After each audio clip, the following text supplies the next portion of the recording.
नमस्कार, times of Swaraj में आप सबों का स्वागत है और मैं हूं संतोष सिंह। और आज हम टाइम्स ऑफ स्वराज में बात कर रहे हैं सृजन घोटाले की मुख्य अभियुक्त रजनी प्रिया मनोरमा देवी की पुतोहू को सीबीआई ने आज गिरफ्तार कर लिया है। 6 साल बाद मुख्य अभियुक्त की गिरफ्तारी हुई है। सोच सकते हैं 6 वर्ष बाद 23 मामलों में वो फरार है।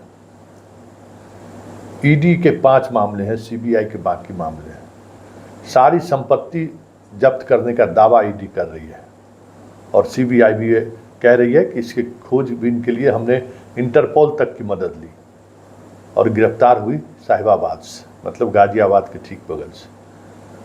क्या सीबीआई को सच में उनको दरकार था रजनी प्रिया की गिरफ्तारी का? और दरकार था तो 6 साल तक लग गया समय, वो भी तब जब कोर्ट की फटकार लगी कि सारी गिरफ्तारी हो रही है, रजनी प्रिया क्यों नहीं गिरफ्तार हुई थी? या फिर कुछ और बात है?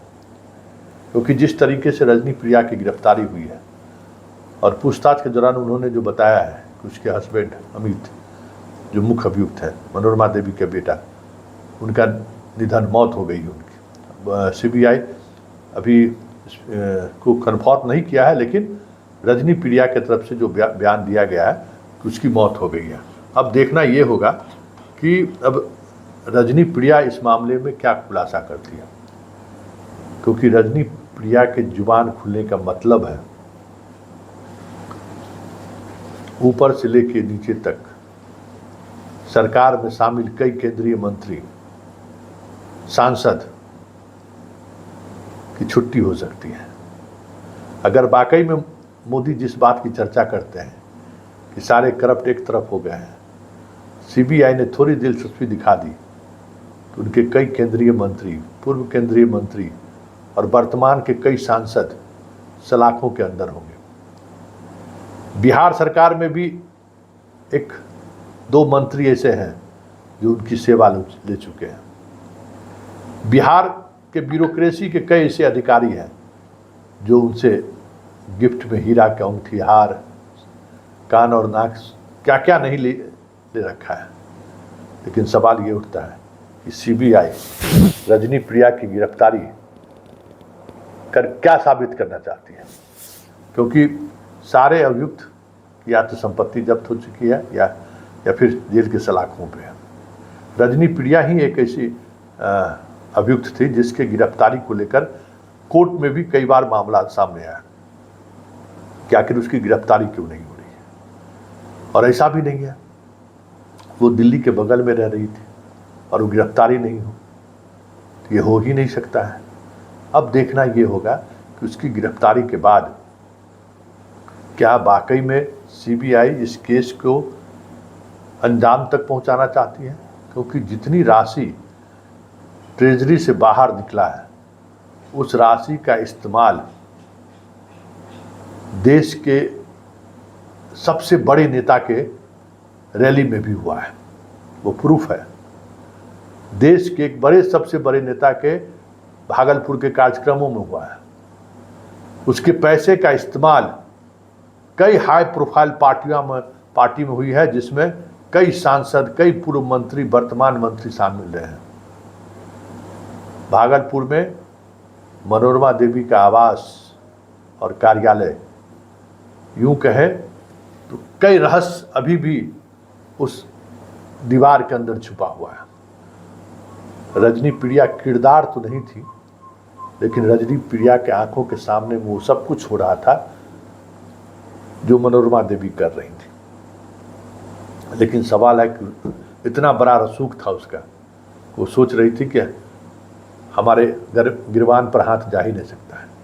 वैसे भी मनोरमा देवी की अगर मौत नहीं होती तो ये मामला प्रकाश में भी नहीं आता, क्योंकि मनोरमा देवी के मरते ही सारे पैसे को जो अलग अलग जगहों पर जो इन्वेस्ट किया गया था, जिस इन्वेस्टर की वजह से माध्यम से पैसे आता था जाता था, वो सारा सिस्टम ही बंद हो गया।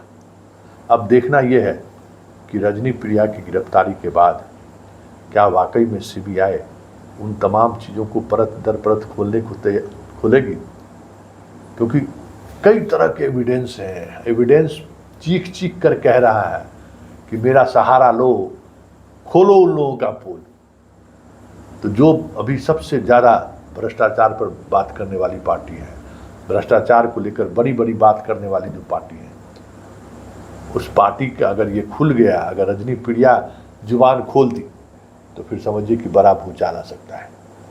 क्योंकि कई ऐसे लोग हैं जिनकी सीधी संलिप्तता इस मामले से है, सीधे लाभुक भी हैं। कई ऐसे लोग हैं जो सीधे लाभुक हैं। कई ऐसे लोग हैं उनके पैसे का इस्तेमाल मुंबई, दिल्ली, बेंगलुरु में अपार्टमेंट खरीदने में किए हैं। कई ऐसे लोग हैं जो भागलपुर में बड़ी निवेश किए हैं।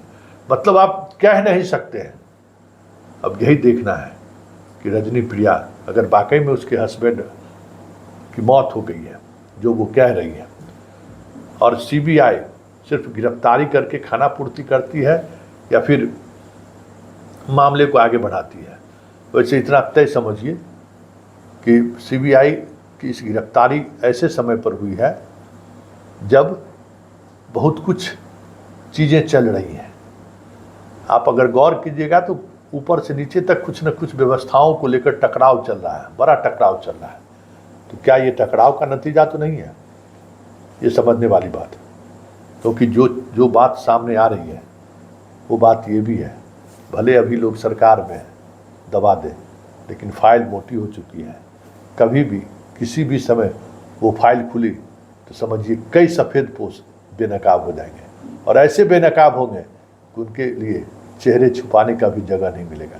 बड़ी बड़ी बातें करने वाले लोग भी बेनकाब हो जाएंगे, और उस बेनकाब चेहरों में कई ऐसे चेहरे हैं जिन चेहरों से कम बिहार के लोगों ने तो उम्मीद नहीं की होगी। लेकिन सच यही है कि जो सबसे ज़्यादा इन दिनों भ्रष्टाचार के बारे में बात कर रहे हैं, परिवारवाद के बारे में बात कर रहे हैं, जीरो टॉलरेंस की बात कर रहे हैं, उनके आसपास के लोग जिस तरीके से इस मामले में